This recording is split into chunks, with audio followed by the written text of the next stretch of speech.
റസൂലുള്ളാഹിക്ക് ഏറ്റവും ഹാപ്പി ഉണ്ടായ സന്ദർഭം ഏതാ?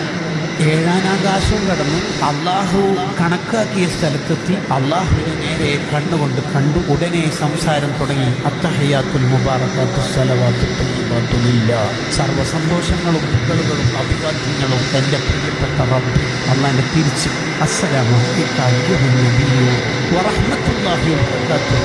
എൻ്റെ മുത്തായ നബിക്ക് എൻ്റെ സലാം. സന്തോഷം കൊണ്ട് ആഹ്ലാദം കൊണ്ട് അങ്ങേയറ്റം ഒരാൾക്ക് ഏറ്റവും സന്തോഷം ഉണ്ടായാലും സ്വർഗത്തിലെത്തിയതാണ്. പക്ഷെ സ്വർഗം തന്നെ മറന്നുപോകും. സ്വർഗത്തിൽ നിന്ന് അള്ളാനെ കണ്ടാൽ അത് ദുനിയാവിൽ നിന്ന് സാധ്യമായ തങ്ങൾ അള്ളാനെ കണ്ടു എന്ന് മാത്രമല്ല സലാം.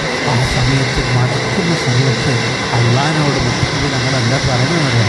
എനിക്ക് മാത്രം പറയാം അസ്സലാമു അലൈനാ വഅലാ ഇബാദില്ലാഹി സ്വാലിഹീൻ. മറ്റുള്ള ദുനിയാവിൽ സാധുക്കളാണ്. ഒരിക്കലും സലാം പറഞ്ഞു അല്ലോ.